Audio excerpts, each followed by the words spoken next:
As Christmas approaches, will Kieran McKenna and his Ipswich Town side be the Grinches that stole a point at Leeds at Christmas?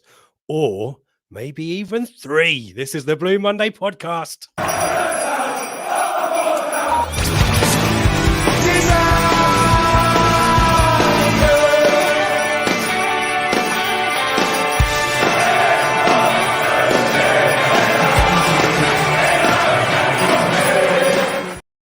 Hello and welcome to the Blue Monday podcast discussing the town up or down since 2015. I'm Richard Woodward and welcome to the Prematch Show. We're going out live on Thursday in partnership with our friends at the Greyhound Pub.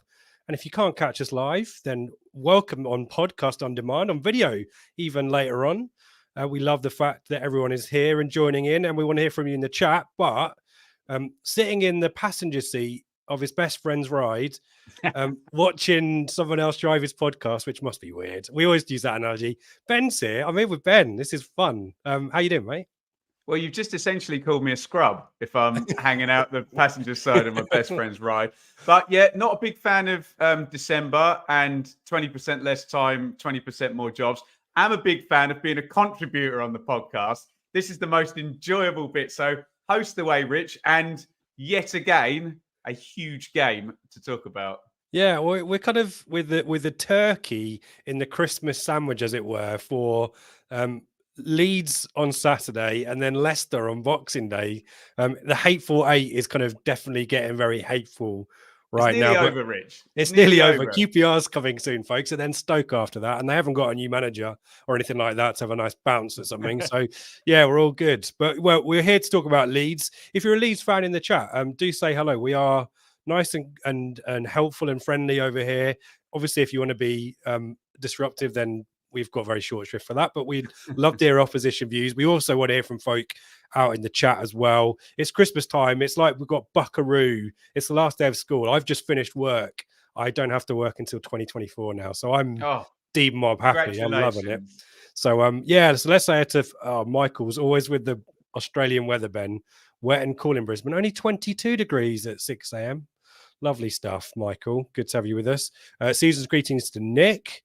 There you go. If we win, if we win, Leicester lose, we'll be top of. Yeah, facts. That is an objective fact from Nick. Yeah, that is factual. Philip's here, Neil is here, Ashley's here, Tim's here. There's a lot of love from the Telegram group. Oh, got a new buen dia all from. Is that there's a Norwich thing in there, isn't that? Or always, I think he's probably going to get a mention later when we talk about Farker as well, isn't he? Yeah. So hello to Greg getting in there as well. Steve's feeling nervous. We'll settle for a draw. I think all of us. It's the Mick McCarthy quote, isn't it, Ben? Don't even get on the bus if you can get yourself a point. Bluey's here. Great time to do some boring thing of rapping whilst listening to you guys cheering me up. Yeah. If you've run out of wrapping paper, or if you haven't cut enough, just turn it on the diagonal, Bluey. That's the way to make it work. TikTok teaching me all the things I don't need to know. But a lot of you lovely people here, thank you for joining in. Hey, Ben's live on the Championship Catch Up and Blue Monday. What magic is this? Oh, this is I've got a niche wrestling reference for that. I'm ravishing Rick Rude, who appeared in the Wrestling Wars in the late 90s on both channels at the same time, because one show was recorded and one show for both right. So yes, the championship check-in is pre-recorded. I am actually sat here talking to Rich live right now, and it's going to finish in about 3 minutes. All of them, which is behind the scenes magic. All of the, how we bring this stuff to life, folks. You're getting only because Parkin's got some Saudi commentary gig. Oh, is he off? Is he? Yeah. I thought he'd be offered kind of ex-players like piss off or something. He's working. He's professionalism is, and that's what we want. Ashley is spitting more facts. Leicester are home to Rotherham Saturday. But stranger things have happened, as we know, as Leeds know. But that was away, wasn't it? So, hey ho, let's talk about Ipswich Town very briefly before we deal with Leeds. Ben, 2 bits of news. One, kind of both pertaining to January, really. Massimo Luongo announcing his retirement from the international football, so will not be getting the Australia call up for the Asia Cup. And I think the Ipswich Town fan base united in joy at that news. Obviously, Massimo Luongo, a really important player for us, but has had a really great international career, Ballon d'Or nominee as well. But fantastic news for us, isn't it? It is, and you just hope, Rich, it's been done the right way, this, and there's been a real grown-up, sensible, look, you manager, let's talk. What are we going to do about this? And what's the best way forward? And if I'm not necessarily going to be needed, I can be elsewhere. And it looks like that's the decision they've come to. And obviously, we try and be empathetic and not put our footballing needs ahead. It's a guy's international career coming to an end. It's obviously a hard thing, hard decision. It will benefit us in January, and I hope he's at peace with having quit and the decisions. Everybody's happy on all sides. Yeah, there's always a debate about club v country, and it's always kind of England is the one in the mix. People have up and down feelings about England, don't they? Depending on how they do in tournaments, and it's usually, would you take a promotion for Ipswich or win the World Cup for England? Yeah. And most people choose the club stuff, don't they? But if you're an international player, and a lot of people take a lot of pride from representing their country, then it's no mean feat kind of turning that opportunity down one last time. Maybe he wouldn't have got the minutes, but we need to it's hopefully a grown-up decision, as you say, but fair play Massimo Luongo there. Maybe putting club before country, perhaps, we don't know, but as you say, great news for us. And because that would have perhaps led to some thinking about January acquisitions and whether we need strength in depth in midfield if you lose Luongo. But the rumours of Mills started, Ben, and I'm loath to talk about this because I hate the transfer window nonsense. It's all a circus for me. But someone who's been mentioned quite a lot in dispatches relation to Ipswich for quite some time is Jay Stansfield, and the EADT and TWTD both reporting that we're kind of made inquiries. Does that surprise you? Is he the kind of player that you'd want, and does he fit the Alan Nixon 3 million and 15 grand a week hole in our pocket? Pass on the last bit. I don't know necessarily the details. He fits it so well that we'd actually guessed he would be linked with us, didn't we? With we didn't know, and we'll be quite frank about this. No one had any in the know information, but we were sort of looking at players whose loans might be redirected about 4 to 6 weeks ago, and his name came up. What I like about it, Rich, is it's kind of the equivalent of what we did last year in League One, but kind of upper level, isn't it? The difficulty is obviously you're dealing with a Premier League club, so the fee goes up massively. But Jay Stansfield's done his kind of apprenticeship, hasn't he? Obviously, it was a bit difficult last year at Exeter because there was this big emotional pull, obviously, because his late father, Adam Stansfield, had played there and literally had a stand named after him. They retired the number, he'd taken the number. So a lot of that loan was preoccupied with when is he going to score a goal in his father's shirt, which is a non-football thing that kind of came into the conversation, far more important than football, a type of family legacy type thing. But he's come up to Birmingham this season, looks like he's good for the level. And I suppose it's the same sort of model as a Broadhead or a Clark signing, which we did get last January, of a player at a highly rated club who's maybe not going to get in the team at that particular club. And you might be able to do some kind of deal, might involve a buyback or whatever clause is needed to get him out. And you take the benefit of that club's training and you get a good player, hopefully. So, yeah, looks a good one. Looks a nice sort of long-term outlook, isn't it? It's not we all love to see Billy Sharp go to Hull, don't we? But that's not a long-term sign. And this is, what's your take on it? It's an interesting, different type of forward than maybe we've had under McKenna. Obviously, he signed Ladapo, didn't he? He didn't inherit Ladapo. Ladapo, Scarlett, Hurst, all physical, target men type strikers, albeit we know that Hurst does much more than that. Stansfield maybe a little bit more diminutive, but it's got that rapid pace and can actually score lots of different types of goals. We know to our cost as well, Birmingham, Johnny on the spot span and hit past Ladke, didn't he, for the 1-0 at St Andrews. But I like the idea of it. One of those signings, again, that the ownership group target, as you say, with some resale in potential in there as well. So interesting, maybe a different type of striker for McKenna to target, but ticks lots of boxes for me. So we shall see. And Rich, I know you could probably argue we could switch around a few players in our front four. I could be someone who can play all four positions, inside right, inside left, orthodox, inverted either side, 10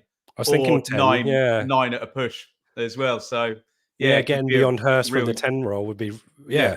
almost like playing a 2, which interesting. Yeah, it's I mean, this is the beginning of that. And if you want to indulge, unlike me, in idle transfer gossip or speculation, I can heartily suggest subscribing to the Blue Monday Telegram group, because Matchday Chat gets converted into transfer window chat in January, and part of my soul dies. But if you like that kind of stuff, and I know a lot of people subscribing on Telegram do, then come and join us. 2-week free trial as well. So now's a good time to do it. And Can we just figure raise it all out. this? Michael is claiming he's got all of the Hateful Eight correct, which is outstanding if he's managed to do it so far. And he's got us winning at Leeds and drawing against Leicester, which we will all take, Richard, won't we? Yeah. Fingers crossed on that, Michael. Also wanted to give a shout out to Philip, who's in the chat as well. And yeah, having a bit of a tough time this year by the sounds of it. So Philip, sending all our love and thoughts to you, and hopefully 2024 will be a lot more positive for in lots of different ways, not least for Ipswich Town as well. 2023 is going to be difficult for us to beat in terms of being Town fans, but you never Good know. luck with that. I've put off Leeds as long as I can, Ben, because I'm in the Seb Brown kind of role, albeit I'm hosting. I did some research, and every metric, stat, record that I can find to talk about Leeds just looks extremely daunting. It's kind of doing a parachute team, a relegated team, doing what we expect, but with the added benefit of having Daniel Farker in the dugout as well. So it's going to be a tough one on Saturday, isn't it? It's an easy rabbit hole to go down, isn't it? I suppose you can always. It's very easy to sit there and say, okay, they've got more money, they've got more resources, they've got this 2-time championship winning manager. But look where we are in the table. So I think that has kind of unpicked certain, where you look at a game on paper and you think, oh God, is that the hardest game of the entire season, or the second hardest game if you class Leicester away as maybe more difficult? I don't know about you. I think I'd rather play at the King Power than at Ellen Road, though, as well. But at least, Rich, I'm sure we'll get onto it, with intense fan bases, you can turn them, can't you? If things aren't going so well. But no, a huge task. But this team has continually surprised us over the last year, haven't they? If anyone is on TikTok quite a lot, and I am, Scylla Black memes are everywhere, and you just got surprise. But yeah, it would take a lot, but we will come on to us at the end, because there is a stat that I want to lob in there that gives a little bit of hope for something out of this, worth bringing people's attention if they haven't already looked at the league table every day for the last, 6 months, 4 months, whatever it is. Leeds going to this third, having won 12 of their games, drawn 6, only 4 defeats, plus 15 goal difference. Home record, Ben, no defeats at home in the league, and had a 7-match winning run at home until Coventry came along and got a point. So again, if we're looking for something to give us a bit of optimism, that might be it. And a defeat last week to Sunderland that maybe no one saw coming. 2 weeks ago that no one saw coming. So 2 non-wins in the bounce for Leeds, I think. Am I right?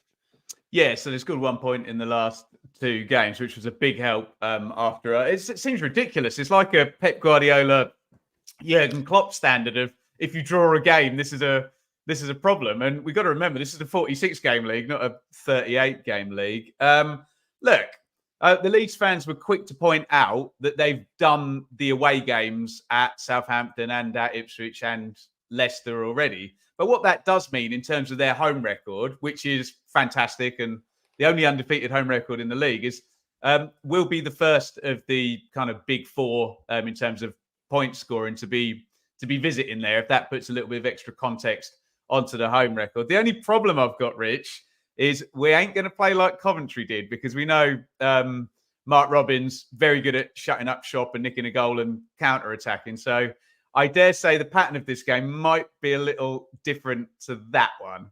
Yeah, I think Coventry very fortunate that Ruta missed a few big chances, I think, in that one for them. They were hanging on a little bit, but converted to a back four and stuck 5 in midfield, Coventry. So they did a job. It worked, but it's maybe not necessarily our style. Evening to Alan, Leeds fan. Congrats on your season so far. Saturday, I see a 4-1 Leeds, just as a one-off result. I think that's called the SHIT sandwich, that isn't it? Yeah, we do.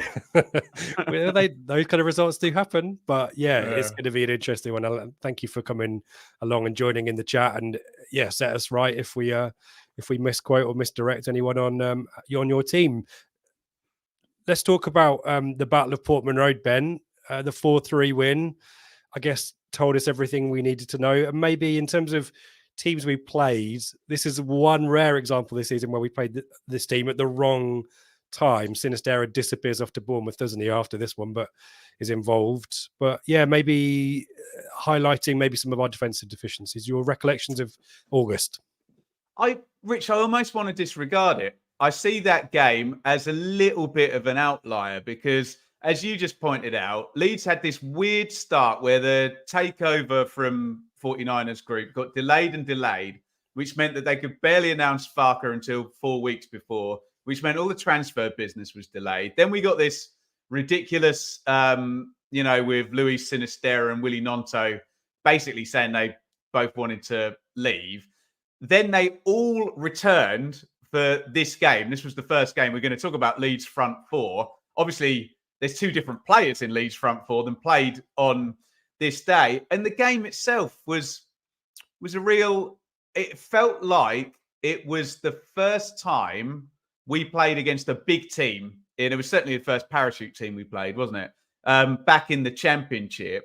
And I don't know, it felt like there was a lot of learning on the job from us and realising that we could go toe-to-toe, but also realising that if you played open against the Year 1 parachute team and didn't have any contingency, they would wrap in 3 goals in 10 minutes, which is exactly what they did. But I'm not doing this to be kind of delusional, but that game to me, you then look at what Leeds have done, it's rather different, and Dan James is in, and Somerville is in, and Glenn Kamara wasn't around then, and he's in now, and didn't quite know who the goalkeeper was going to be in that game. And I don't know. It's very easy to say we learn something and nothing from that game. Really, I think we learn a lot more from looking at Leeds' home record, and a lot more from that run where I think they must have won something like 8 in 11 that happened thereafter, if that's fair. Yeah, I agree with you that it feels like maybe one of these kind of weird, freaky kind of games, because it's the 3 goals in the first half that do us, isn't it? You shut up shop, or you hold out to halftime at 2-1, and maybe the whole complexion looks very different. The fact is, it was kind of sucker punch after sucker punch, and relentless teams with that kind of attacking pedigree will do that to you. What I liked was the fact that, admittedly, it doesn't count for much apart from a bit of goal difference, but Chaplin rocking up with a 97th minute consolation goal, I think actually gave the crowd a lot of confidence and comfort that, we'd play things out as we have over the last few weeks, because you get battered 4-1. Alan's predicting a 4-1 on Saturday, but a 4-1 defeat there, Ben, is maybe very different at that point in the season. You're totally right. And there's so many like you talk about the 97th minute goal to bring it back. We missed a load of chances, and then 2 of the goals we scored, there was an own goal. And do you remember Cody Drammer had the worst off at 28, isn't he, or something? Cameo we've ever seen, where he came on and then came back off at half time. There was just a lot of weird things that are unlikely to happen on a regular basis that happened in that game. And I just feel that we can... Look, I'm not saying this to try and diminish the quality of Leeds, because there's plenty of other evidence to say that they've got plenty of it. But I just feel, as a barometer, it's probably not really a good one, I don't think. No, I've got some stats actually from the game. So not that these matter, because it's the score that matters the most, but possession was 58-42 in our favour. XG, which I know a lot of people love out in the chat, 2.4 to us, 2.5 actually to us, 1.6 to them. Shots 23 to us, 14 to them, but on target 7 to us, 9 to them. Big chances, ironically, you rarely see this, Ben. Big chances 3 to us, 4 to Leeds. So maybe some dominance in terms of certain stats, but the ones that win you the quiz, the real quiz, went Leeds' way. Let's get onto how Farker is setting this team up then, because it's most teams at this level, it's a 4-2-3-1, isn't it? But that kind of undermines the quality that they have, particularly in the front four positions, doesn't it?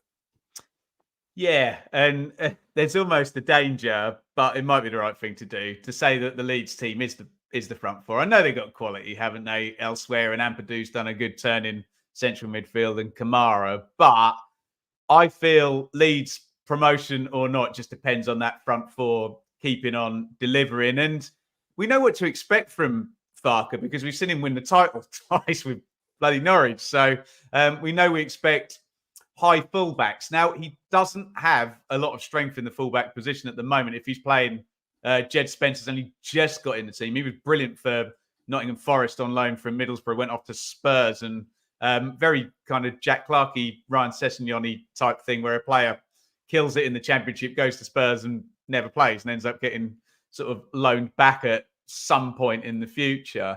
So they'll be less impressive from fullback than his Norwich team was with Max Aarons and Jamal Lewis, who actually had a good game for us against Watford the other day with Ken Sema down that side. Fortunately, Mr. Farker doesn't have one Emi Buendia or Temu Pukki at the moment. So there's not that complete dominant player who, you know, is just Michael Jordan level at Championship level. But Jorginho Ruta in the number 9 position. It's weird this, because you'd think Pirro would be the number 9 and Ruta would be the number 10. And they're kind of doing the jobs of the opposite position, but Ruta plays forward and brings people into the game, and Somerville and James run by him. And Pirro, who obviously made his debut and scored in the game at Portman Road, comes from slightly further back to get on the end of stuff. So it's a brilliant front four. It's a brilliant coach. It's a brilliant arena to go and play football in. And I think I looked up the goal contributions, and it's 49 combined from the front four, which is the bad news. The good news is there's not a lot from elsewhere in terms of damage. I was thinking the central midfield. We'll come back to the central midfield pair, because a lot of chat about Ampadu because of the fee in the summer. But it kind of feels to me that there may be an opportunity for Luongo and Morsey on Saturday. They're certainly not amongst the goals. As you say, Somerville, 10 goals, joint third top scorer in the Championship. Pirro, 8. Dan James having quite the season, including scoring headers. You know, something's going wrong when you're conceding headers to Dan James with 7. But Ruta's got the most assists for them. 9 assists, joint top, along with Dewsbury Hall and Leif Davis. I'm not sure any of us back in August would have predicted that one. That is to your point, Pirro and Ruta kind of swapping places. Yeah, interesting there.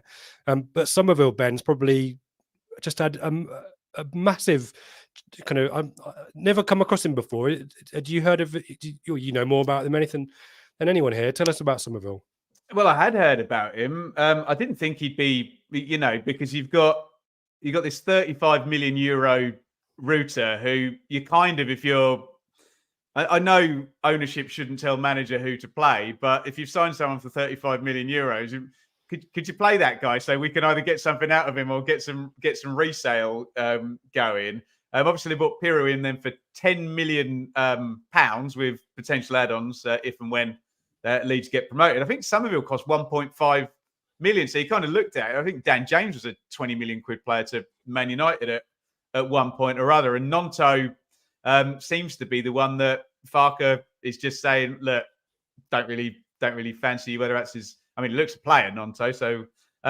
So yeah, Somerville, like you say, seems to be the most ruthless in terms of the goal contributions. But Ruta is quality. He's really. I mean, he scored that great goal at Portman Road, didn't he? Where he took it round a couple of players and then popped it in from just on the edge of the box. So there's quality on it. And then the ridiculous thing is you've then got Pat Bamford, who I know is much maligned, but is an England striker on the bench. Joe Girlhart as well. Nonto if needed. So they've got so much quality in the attacking positions. Yeah, it's an abundance there, but newly relegated team. Let's quickly dive back into the chat. A lot of good debate going on there, and Alan showing his working on that forum, which is good. Also, shout out to Jason and Matt, who have given us a thumbs up on Facebook. We see you, Facebook. Thank you for joining and getting involved. If you're watching on YouTube, please also give us a thumbs up and a subscribe as well. We'll talk more about why subscription might be lucrative for you, but we appreciate the support at this time of year. Nudging us up the algorithms is something that both Ben and I bloody love. That's the real quiz for us. Interesting thought here from Neil. I guess it's a cliche, but we say it most weeks, Ben. First goal is critical this week. Would you subscribe to that thought? I don't know with us, because we tend to be any very good scoreline, at coming from behind, don't we? But I don't know. I'm sure many of our chat will have been to Elland Road, and it's the sort of stadium that can be the 12th man for Leeds. And I say this with love, because I've seen it happen in a playoff semi-final. It's the sort of stadium that can put a lead vest around those players, just with the sheer awe and size and expectation of it all. Yeah, I agree with that. Greg suggested the front four are not happy campers. There was a mention of it's a bit of a scuffle at full time. Greg mentions with a Coventry player shaking hands and all that kind of stuff. Obviously, no repercussions after that. Are we reading much into that? I'd take my front four being unhappy and notching 49 goal contributions. So, it's working on the pitch, isn't it? I don't know any of the players personally to say that. No, and we haven't really talked. I mean, it doesn't matter at all now, and it has minimal bearing on Ipswich apart from maybe it weakens them. But you wonder whether teams might come in for some of these players in January, Ben, from the Premier League, perhaps. You would think, you would think. That's about the promotion race less this match, obviously, isn't it? So. Yeah, and what are you sort of talking about? Someone in the middle of the Premier League who might need some goals. A Wolves or a Fulham or looking Bournemouth. Fairly safe, so they can throw some money at it. Yeah, Farker actually said today January would be quiet at Leeds, so I don't know whether that's him being a clever bugger like he tends to be, or he's telling the truth. But yeah, we'll see if it's if he's got the okay, but you never know if a big offer comes in Ruta would be the one they wouldn't want to lose, isn't it? Yeah, well, the universe doesn't care. Talking about the left back situation, desperately need a good left back, someone of the Leaf Davis standard. Yeah, well, it's nice. Should have put a buyback in that deal, shouldn't they? Yeah, I think we got away with one there, perhaps. But yeah, some good stuff in the chat. Keep it going. A lot of Alan did give us his opinion on why he was going for the 4-1, but I can't find it now. But I think the suggestion was because we are quite open. There we go. I found it again. The reason behind my 4-1 is that you will play open football and not part of the bus like Coventry. But we'll talk more about that. Yeah, Leeds have played 22 games and not won 10 of them. So, do you know what I mean? It's it's all very well saying that, but the evidence doesn't necessarily suggest that that's the game. And that's a bit unfair to all the points, all the 10 teams that have taken points off Leeds to say that they've all parked the bus, which I'm sure is not the case. Yeah, and I'm not sure whether we are as open away as we are at home either as well. But more on that later on. Need to say Merry Christmas to Nathan. Oh, Nathan. Upper Town. Hope you all have a good one. Nathan, thank you so much. Have a Merry Christmas down under $7.99 Australian dollars. We appreciate you. Thank you, Nathan. We love that, Nathan. So thank you very much. An Australian Christmas. Have you ever done Australian Christmas? My sister's done it.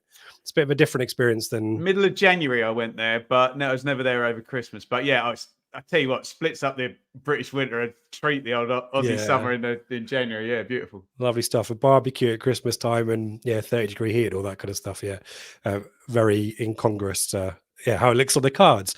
Let's move. I'm distracted by Christmas chat. We'll come to that later on. A few bits and pieces in terms of just to kind of flesh out some of the thoughts on how Leeds go about stuff. I mean, average possession, 55% is no real surprise. Fourth highest in the league, nearly 60% at home. High pass accuracy, high XG, high creating big chances, second highest chances. Third for highest number of touches in the opposition's box as well. Shots per game, lowest shots based per game. There's all kinds of stats, Ben, as I mentioned at the top. One thing that lowest in the championship for accurate long balls by some distance. Don't play any, do they? So it's and then I flip it round, fifth highest for accurate short passes. So Rich, love all those stats, but use your eyes. Go and watch 10 goals Leeds have scored under Farker, and these vertical attacks. Very much like Plymouth tried to do to us at Portman Road, and Gladkey had a really good game. Just you look and you think they're going to have to circulate the ball to do anything here, and that front four will quickly play right through you with two or three passes, one round the corner, runners come in narrow, someone off, and just have a look how many times that goal has been scored, where you look at the back four and you think, okay, that all looks good, and knife through butter.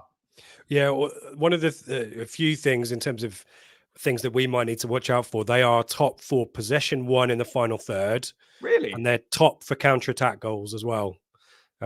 6 through ball assists as well is the highest for goals scored as well. So those quick conversions, those turnarounds, and attacking with pace. We know that front four have got that pace. So yeah, they will be incisive, won't they? Farkas Norwich used to do that as well, didn't they? Yeah, indeed. So yeah, I mean, defensively, 7 clean sheets, the same number that we have. Meslier's got negative goals prevented, so he perhaps could have done better with some of these as well. But I guess one thing that surprised me was aerial duels. They're second highest for aerial duels in the championship. Is that all I'm Joe going Rogan? nerdy. So yeah, maybe. Yeah. Let's talk about the personnel. We mentioned the front four, but yeah, I guess the fullbacks, there was a little bit of a challenge there. No Sam Byram, as we mentioned. Archie Gray, we all bloody love, but is he playing out of position at right back? Massively, yeah. We love him pinging the ball about in central midfield. And believe me, this is not a Ricardo Pereira at Leicester or a Kyle Walker-Peters at Southampton, where you're putting a really good ball player at fullback to essentially use as a midfielder in possession. This is because Leeds haven't got any fullbacks. And Luke Ayling, it looks like his kind of time has come. And Jed Spence was injured, wasn't he? Junior Firpo is unpopular with the fans there. Sam Byram had come in. I think he got an assist, didn't he? Or certainly put in a cross that led to a goal, maybe in the next phase at Portman Road. And he's not going to be around. So, yeah, they do feel light at full-back. And I'm sure when they get Spence up and running, he'll be fantastic for them. But maybe that's not yet. So, fingers crossed. And you're telling me Spence played left-back? I think so. Last game. So, as much as I turn every episode of the Blue Monday podcast into the Nathan Broadhead Appreciation Society, you'd fancy him sort of in off the left against Archie Gray, wouldn't you? Yeah, with Leif Davis bombing long past him. Stop it. That'd be good, wouldn't it? The midfield duo of Kamara and Ampadu, I've alluded to before, and I'm going to repeat this phrase from last week as well, which I very much enjoyed. Doesn't butter too many parsnips. It's not. Is it as strong as Luongo Morsey? Is it Dewsbury Hall-esque? It's, there's obviously Ampadu, high pedigree there, and Kamara ex-Rangers and played a lot of games for them. But is this maybe the area of the pitch where they're a little bit weak, apart from fullback? No, I wouldn't say so. No, I think it's... Help me out, mate. I'm trying to... Rich, I think it's strong. I think Ampadu's kind of was the solid presence they needed in there. And I think Kamara in the game, the big head-to-head game, and this is bad news for us, that they won at Leicester. I think he was possibly a man of the match contender in that one. So Farken never had like a deep-lying playmaker type guy at Norwich either.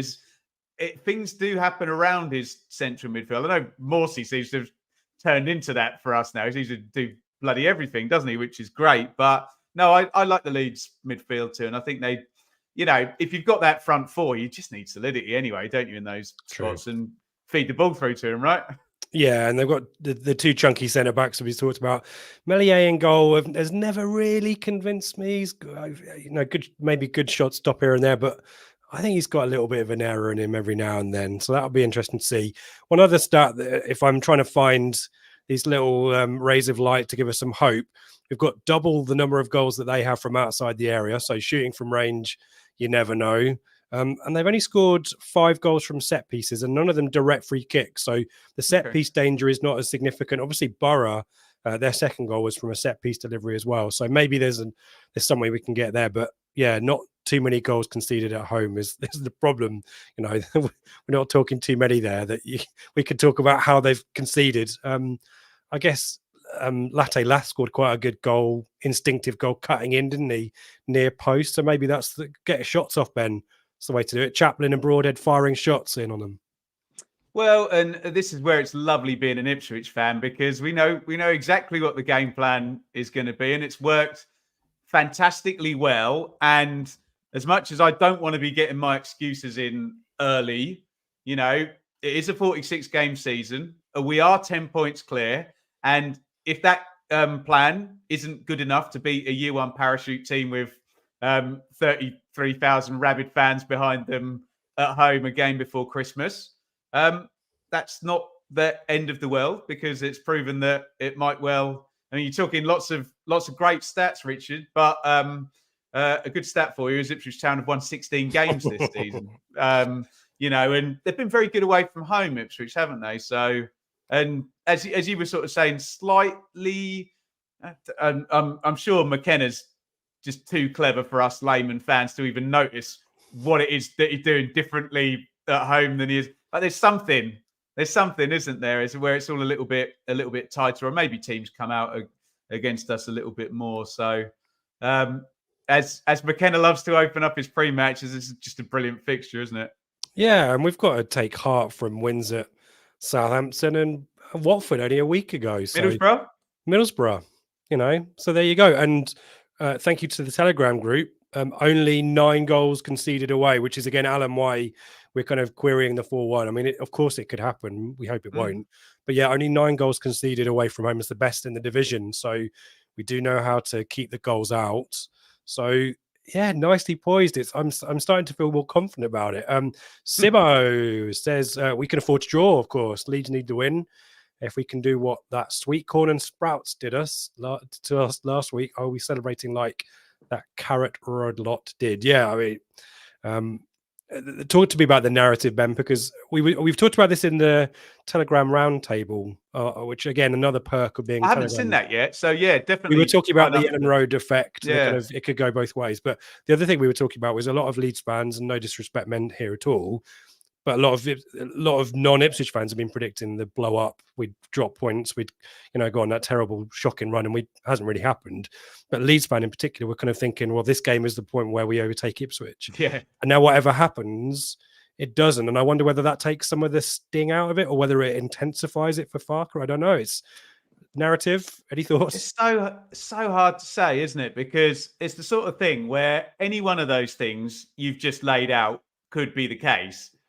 But it depends on the result, doesn't it? So do you know what I mean? It's a kind of self-fulfilling prophecy, isn't it? Look, would you rather be the team with the 10-point lead, or the team with the U1 parachute payments? And I don't know. There's arguments for both, isn't there? That's what makes it beautifully poised.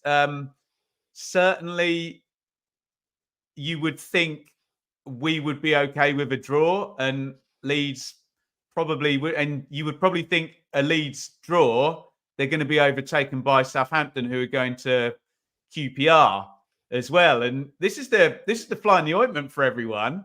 Southampton are the only ones without a head-to-head in these next 2 games. Look, Leicester have got Rotherham at home in the first game, so we would assume they move nicely on to 58 points. And then it's them that comes to Portman Road in the lovely cushy cigar up. Doesn't really matter what they do. Everything's kind of all tucked up for them. But yeah, you would suggest the pressure's on, but I'm sure both managers will be saying, look, what is interesting, Rich, is that the 2 head-to-heads are done this early in the season.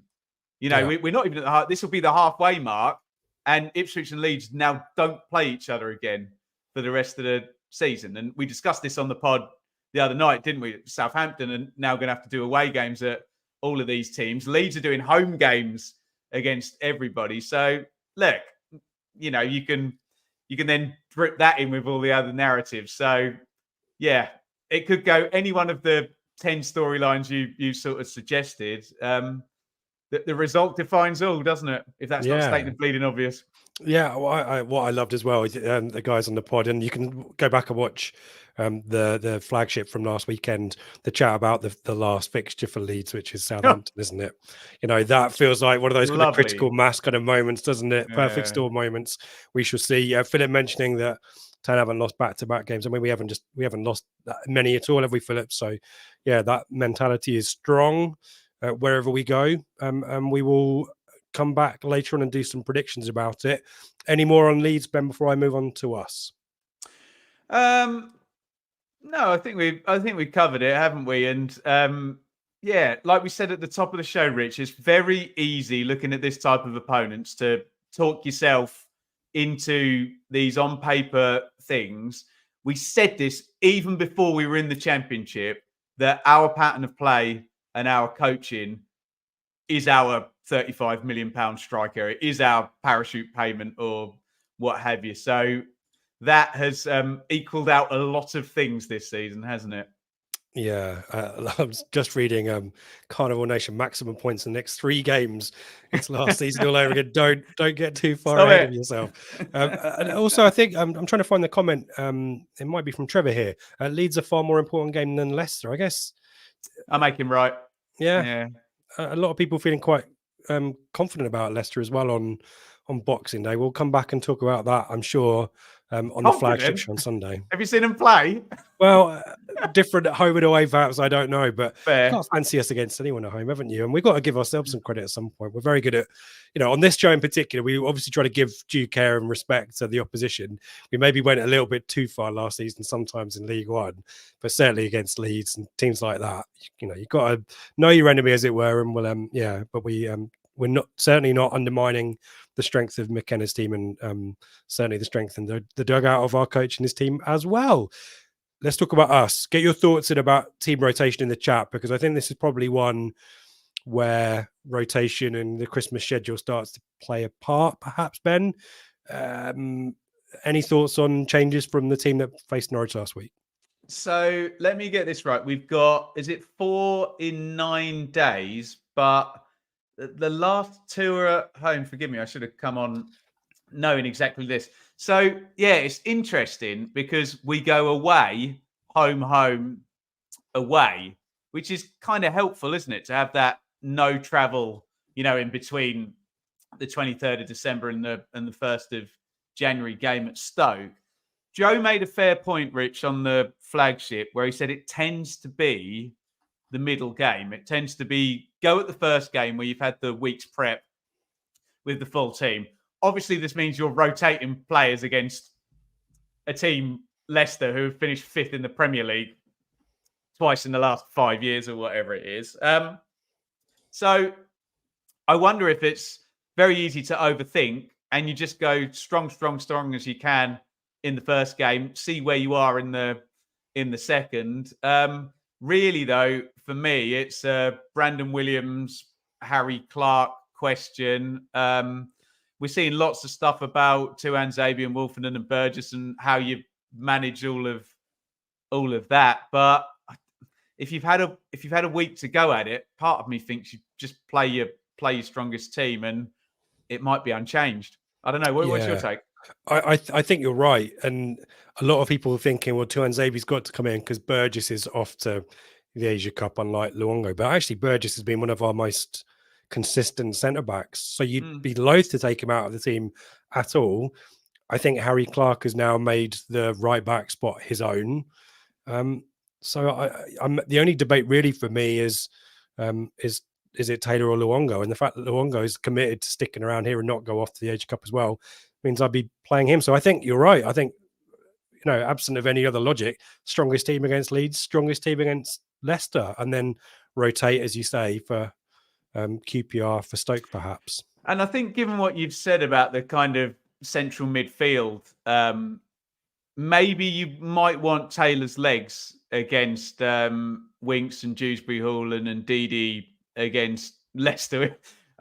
We're more likely to get the runaround in central midfield against Leicester than, I know they come forward in this kind of 2-3-5 shape with the fullback in there as well. But against Leeds, you kind of want to just be attacking their fullbacks like you were suggesting there. So I wouldn't be surprised to see Taylor back against Leicester. And it's so interesting about Harry Clark, isn't it? Because do you remember at the live show, it was after the Preston game where Brandon Williams was incredible, and it was like, oh mate, Harry Clark ain't getting back in this team, is he? But yeah, you felt really sorry for him, ebbs and flows, doesn't it? So I think I make you right. I think Clark's got that shirt back. Hear from the Universe Doesn't Care, which is my favorite name to read out, particularly for people listening on the podcast who maybe think that I'm just being rude, but I'm not. No, it's a great name. Burns, and not just because of that goal, has got back to his best. we need a proper name, don't we? I need to abbreviate it. UDC says I would have Hutchinson on the left. Sorry, Ben, but Broadhead has gone off the ball, especially away from home. We would, again, this is another one of the debate in the Telegram roundtable. Again, this is we get some of our Telegram contributors together and have a bit of a debate and a discussion. So it's another perk of joining the Telegram group. Apologies for going into PR mode, but we were talking about whether Broadhead maybe is a home and away player. Clearly, maybe I think split opinion perhaps last week. I think maybe I was a bit critical of him. Having watched the game back, he was much more effective than I thought, and people fixate on the missed chances, Ben. But Hutchinson may be a good opportunity against the fullbacks on Saturday, perhaps? Potentially, yeah. I mean, you'd have to be far more specific than off the boil. I'd need a better explanation than that. And I think we need to understand what our expectations for Broadhead are. What represents good, what represents bad.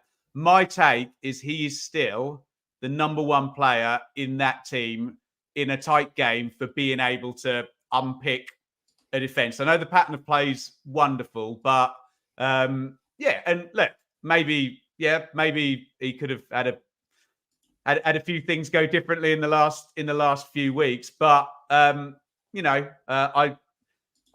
think sometimes get behind a player and just keep him in there, and I think that's what it's the saying. Form is temporary, class is permanent, and I see a player there who can do things that most other players in the squad can't in tight air that are not to do with the pattern of play. Don't get me wrong. I love all our players, but some of them are being put into a system and a situation that really, really helps them out.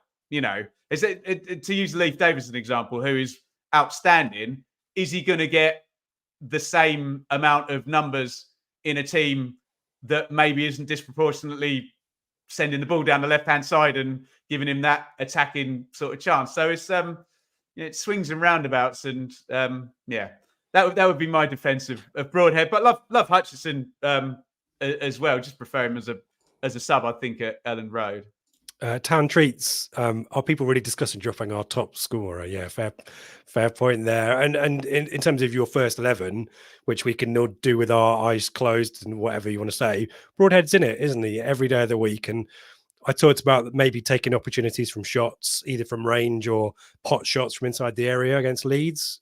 There's no one better apart from maybe Chaplin than Broadhead. So yeah, I think we go with that. We stick with our strong option, and then what a great opportunity it is for Hutchinson off the bench as well, potentially. So yeah, all very happy with that. Just checking in on other stuff in the chat.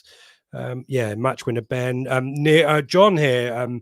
Clark has the chance to go full circle at Ellen Road on Saturday. Came in for a lot of criticism in the 4-3 game. A lot of freeze frames of goals conceded, I remember, on social media, Ben. Never ever judge anything football from a freeze frame. Yes, indeed. And we don't know the instruction that Clark was given either. So, and John's right. Came in for a lot of criticism, whether it was fair or not. But responded brilliantly. Good game on Saturday, and it would be fitting. And that thunder bastard has to happen at some point, Ben. We've been predicting it since he joined almost a year ago, hasn't it? So where better else than Ellen Road for that to happen? Thank you, everyone in the chat. We will we'll go into predictions shortly, and then probably we're going to have enough time for a bit of Q&A at the end as well. So let's do it. Any questions for Ben? Save them up and stick a Q at the start, and we'll come back to those. I think presents are being wrapped in there now.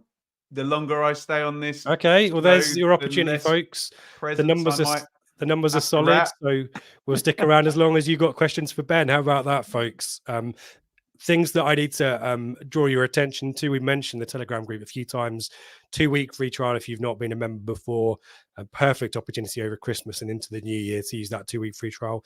Then a subscription thereafter. And there's lots of stuff going on there. So hopefully plenty to keep you with us. And the community there is fantastic, isn't it, Ben? And Matchday chat comes into its own as well. I'm never in the Matchday chat. I can't hack it. So I opt out of that one. But I'm very much in the Discuss the Pod in the Ipswich Town chat. No, it's absolutely brilliant. And I think the most flattering thing for us, Rich, without name dropping a few people, but a few people that myself and Rich would respectfully say were far more knowledgeable and in the journalism category, come into that chat for to have their say and to listen to what the guys are saying. So yeah, really amazing, the Telegram. And if it isn't discussion and chat about Goodness me about cricket in the other place and Popmaster, all that kind of stuff. It's exclusive content as well, like the roundtable. So do get involved. If Telegram isn't your thing and Wes Burns Trivellas are, we've got another giveaway with our friends at Mazzella Designs, recreating or immortalizing that fantastic goal.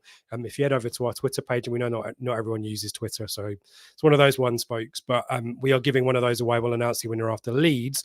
Also, thank you to the thumbs up. There are more thumbs up on Facebook. Thank you to Adrian, Martin, and I think Ben as well, who's joining on Facebook. Please do give us a thumbs up here on YouTube as well. We appreciate it. Please do subscribe as well, because if you then head to any of our social media, including Twitter, but also Instagram and Facebook, we want to give away a Town shirt. But to do that, we've set a target of subscribers, and that's what we want to do. So do support us by subscribing, not least because you get excellent content, if we do say so ourselves, a few times a week. But you might be in the running if you join the posts on our socials to win a Town shirt as well, if we hit our numbers by the weekend. As always, we're brought to you in partnership with the Greyhound. Worth noting that they will be open on Boxing Day, but not for food. So if you want to go to the Greyhound before the game on Leicester, it's beers and complimentary snacks, Ben. Don't know what they might be, but make sure if you're... It's not possible for the Greyhound to get any better. And then you tell me about complimentary snacks. Look out for people's hands in the peanuts is what I'd say, you know, but I'm sure maybe it will be classier than that. I don't know. But thank you to the Greyhound for their support as well. We really do appreciate that. And we'll be back on Sunday. Is it Sunday? Yeah, I think it will be. Yeah, Sunday. We are literally, Rich, from this point onwards now, I don't know what day of the week it is until the FA Cup, January the 6th. So I don't care what day it is. So whatever day you're listening to this, after Leeds, in a good degree of time after Leeds, we will do the Flagship Show pod. We will look back. I think it's me, Joe, and Dave. It will be a pre-record, though, rather than live, because it's Christmas Eve, folks. So I'm sure you could understand. I'm sure you'll be busy anyway with family or doing other bits and pieces as well. So we will pre-record that. I'm going to go back, Ben. I'm going to hark back to the good old days of the pod and do a questions tweet post. Wow. A full time after Leeds. So we'll love to have your questions via Twitter or X after Leeds. Or we'll do it in Telegram, but the pod will be out probably similar time, maybe 5 o'clock, sometime like that on Sunday. And then we'll keep you posted on shows. We're doing live reactions, Leicester, QPR, Stoke. We just need to pin some people down from the team, but plenty of content coming your way. Yeah, you're good, Fane. You're fine. So yeah, I think I've done everything. And yeah, we'll say Merry Christmas at the end. So yeah, let's do some predictions. It means I can play the instrumental version of A Ton of Love.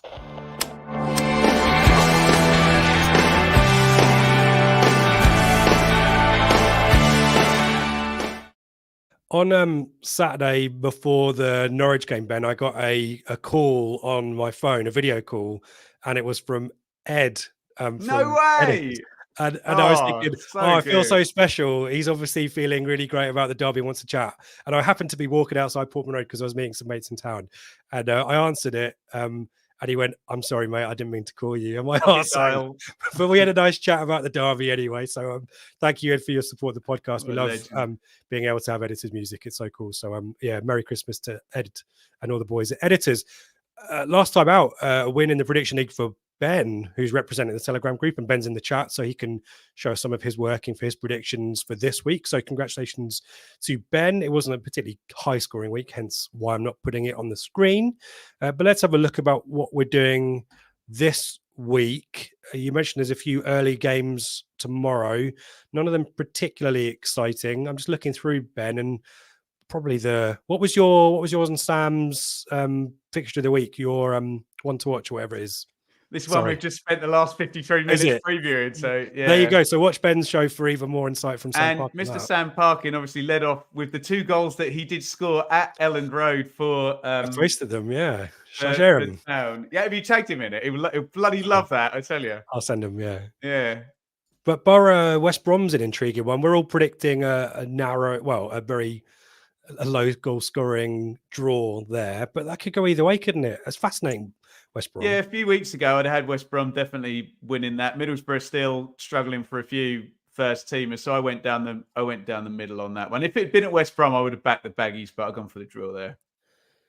I don't know whether it's us losing to West Brom, but I suddenly have a lot more faith in them. But they don't seem to have kicked on much since that one. But other than that, Ben, there's a lot of kind of narrative matches because of managerial situations. Obviously, Plymouth without a manager, Birmingham with a manager who's definitely not had that bounce. You're predicting a draw there, presumably off the back of Plymouth's decent home record, but an improving Birmingham. Is that?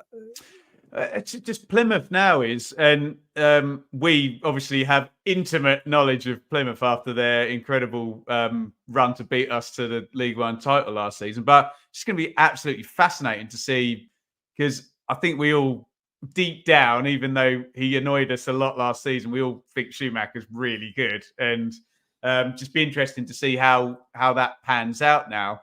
And he goes Stoke play Millwall. And if Millwall do not beat Stoke on Boxing Day, it's Millwall QPR, which could be a really potential switch around QPR leave the bottom three type game if it goes wrong for Joe Edwards and Millwall. So, yeah, it'd be fascinating to see how. And did you see Paul Cook has been linked with the Plymouth job? That would be. I don't have to dust out that impression. My larynx has only just recovered. Yeah, I don't know.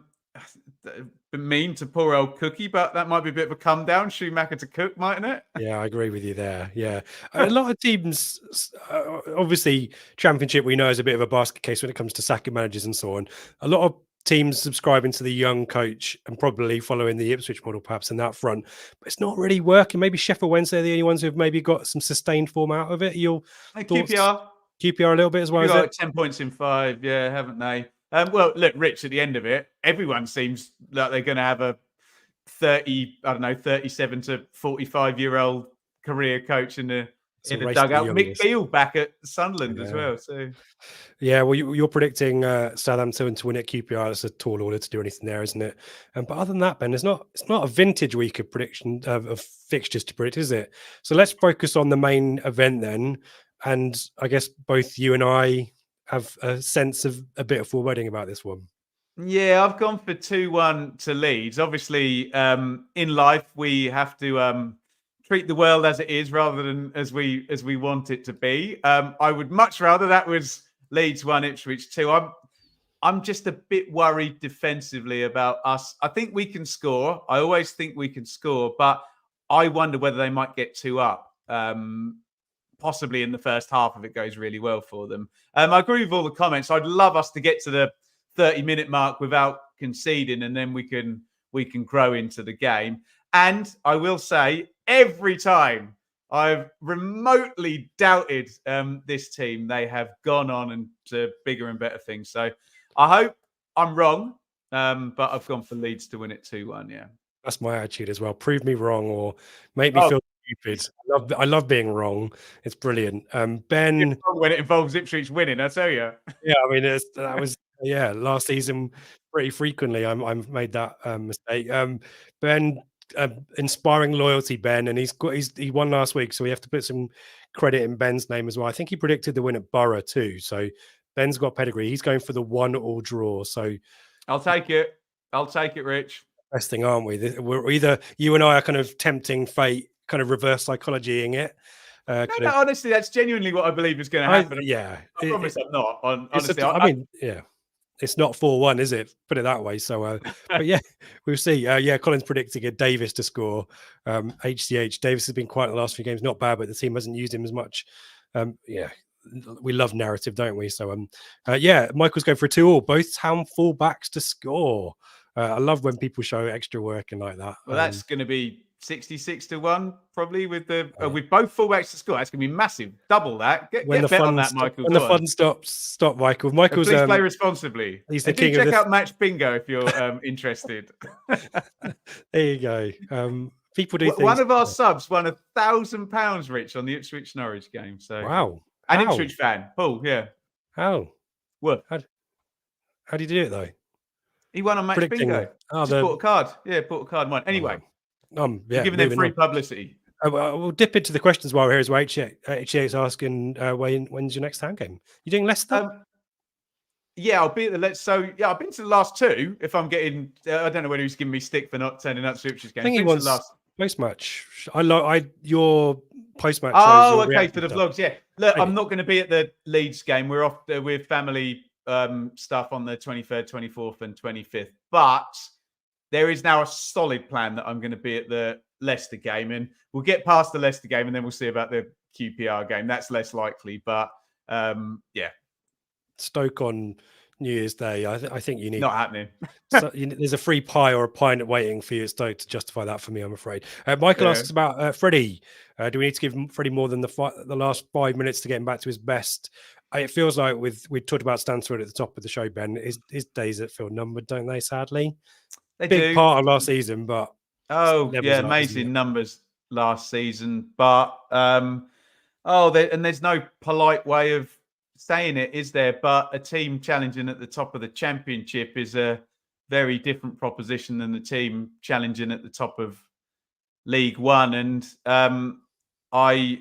not that I reject the premise of the question, Rich, but I think it's a different question that needs to be asked about our striking options rather than how do we get the best out of Freddie, who has been a fabulous servant in his year and a half. Here, Jim, statement here more than a question. If we were going into this game knowing a win would put us 7 points clear, we'd be absolutely buzzing. We can't fail to be happy where we are, when we're done at the end of the weekend. So yeah, context is king as always. Evening to David, great to have you with us as well. Colin's going for a 3-3. Sky would bloody love a 3-3, wouldn't they? Mark, 2-1. We're on Sky, aren't we? Yeah, Mark going for the 2-1. And Philip's going for a 2-1 as well. 2-1's getting more popular here. Greg's going for similar. Universe doesn't care. UDC. I'm going head, not heart. Same answer anyway. 3-2 Town. More entertainment value. Neil, I think we dealt with the Freddie question. He asks about Caden Jackson.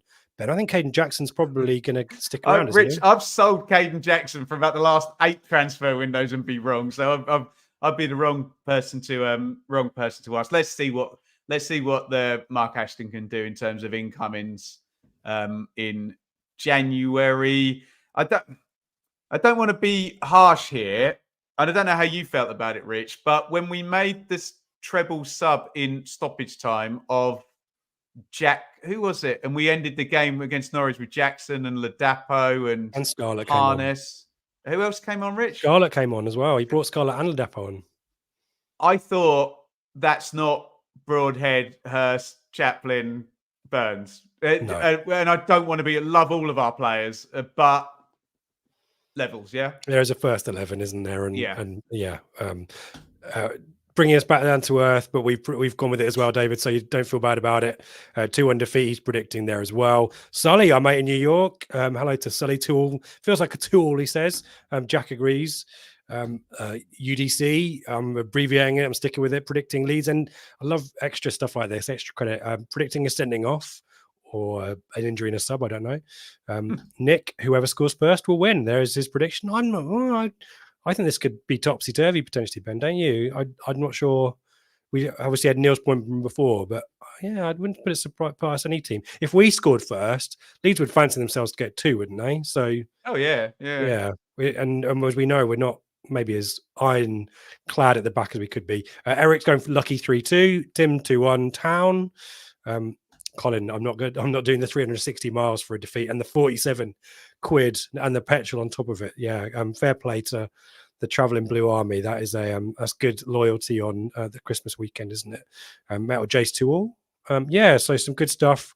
We mentioned Gareth, a few injuries to Leeds, Firpo, Dallas, and most importantly Byram at fullback. So that's probably the one, isn't it? Yeah, that's the ones. But other than that, we've got a QPR to beat. Saints from Nick there. That'd be a turn up for the books. Very helpful, wouldn't it? You wouldn't put it past QPR. You were suggesting they're on a bit of form at the moment. Yeah, both Sheffield Wednesday and QPR have got 10 points in the last 5 games, which is the Blue Monday standard for automatic promotion, not survival, is it? So, I think I've been infected by Joe Fairs on Joe's complete disrespect and slander to poor Russell Martin, but he's persuaded me now that Russell Martin's capable of losing any individual game, but they are 14 undefeated, aren't they? Evening to Graham, Plymouth fan, resident Plymouth fan. Schumacher, bloody disgrace. He obviously gone down well there. Graham's opinion, not that of the Blue Monday podcast. We will distance ourselves. We can feel sorry for you, Graham. I'm sure we've already talked about what it will be like if McKenna gets the Man United job or something stupid like that. So Mm. we know your pain there, and it'll be interesting to see who goes in there next. Colin's already gone for the 3-1. Andreas, another member of the Telegram group, gone for a 2-1 to Town. So there's a lot of optimism around us. Alan's back. Excellent pod, guys. Very balanced. Thank you. For all the fans coming to Ellen Road, safe journey. Enjoy the day. Ellen Road's very welcoming. A long journey home, though, to reflect where it went wrong, he says. Good on you, Alan. Nice little... There's always a light and shade with those posts from Alan. I like that. Yeah, but there's an underlying anger, Alan, in there. It's okay to like Ipswich, Alan. It's fine. Come and join us. Marty's going 3-0. We've got some 2-0 to Leeds. Another Leeds red card. Well, what do we think is going on at That's at Portman Road where Leeds always get someone red carded, isn't it? Yeah.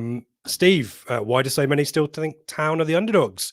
The table does not lie. He's going 2-0. So no, I think I love Steve, but I think we're into the realms of oversimplicity to prove your own narrative there. I'm sure the finances and the it just incorporate last season's league tables, and Leeds were over 25 places above us. So yeah, he knows why Ipswich are still considered underdogs. But and good teams lose as well. Let's not. Yes, yeah. So exactly. let's not pretend that the underdog status is a factor here. It's exactly. It's the home advantage. It's the strength of the opposition, etc.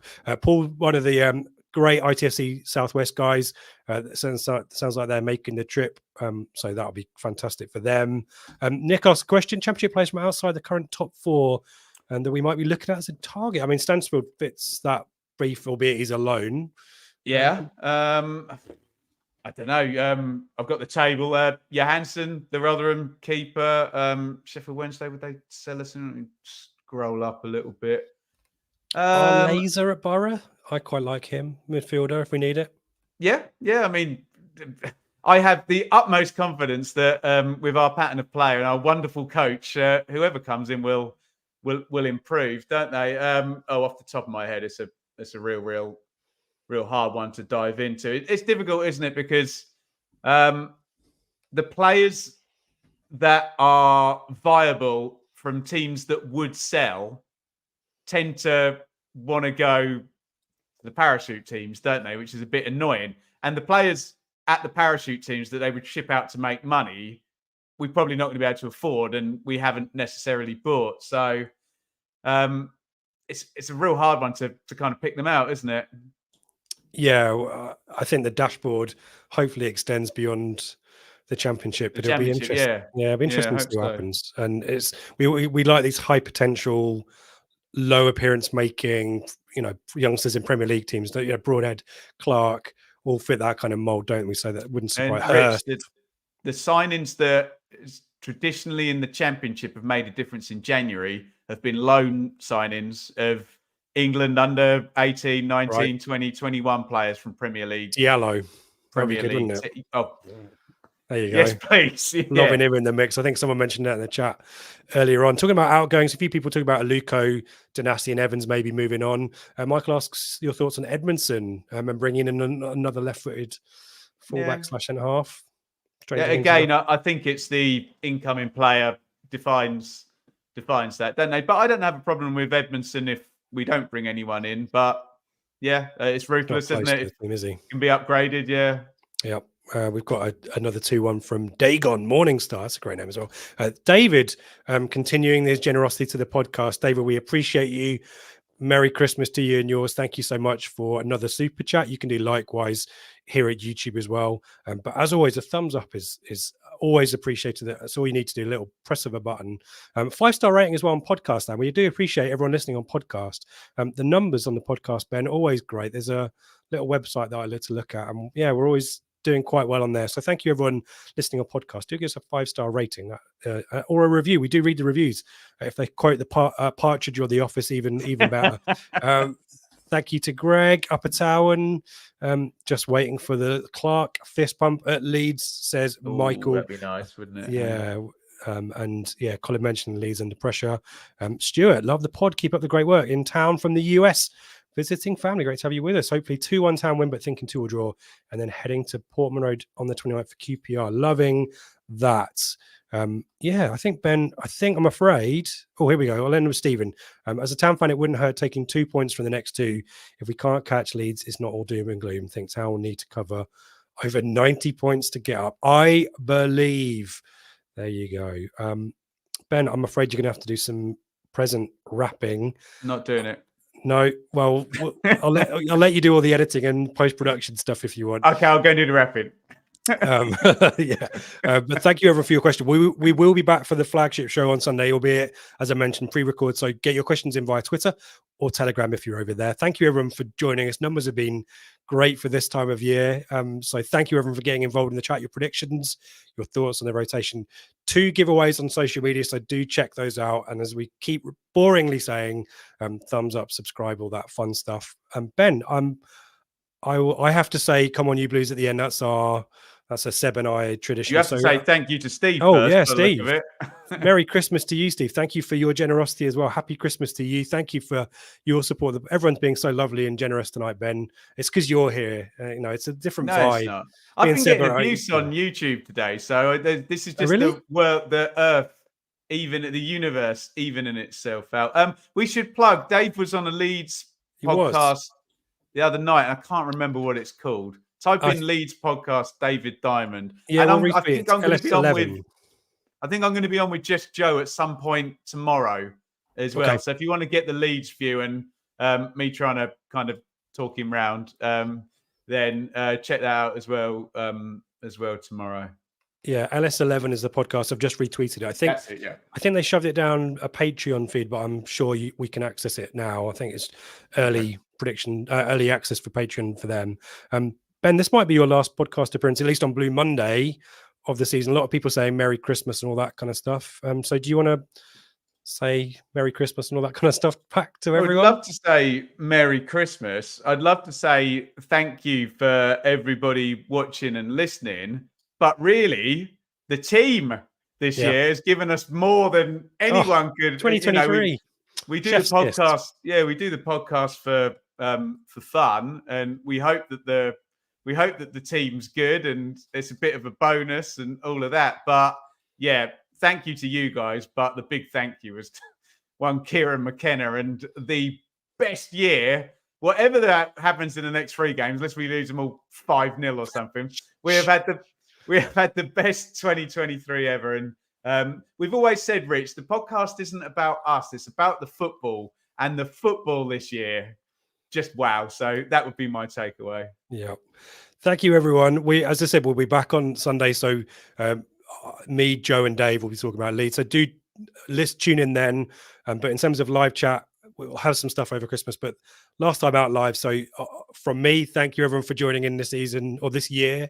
We'll obviously be back in the new year as well, but Merry Christmas to everyone. However your Christmas looks, there's plenty. If you are bored and don't want to play, I don't know, what games do people play these days? If your jigsaw is done too soon, there's so much old archive content, interviews and all that kind of great stuff over on the channel. So do head there. But probably the best thing I say is go and join in the chat and Telegram, because I'm sure that will be going 24/7 over Christmas as well. Ben, thank you for joining me. I've had a lot of fun, and we've got an extra 12 minutes out of wrapping for you. So we've done our best. Thank you everyone for joining. And yeah, we'll keep our fingers crossed that there's a gift wrap 1 or 3 points coming back to Suffolk from Ellen Road. And yeah, come on you Blues.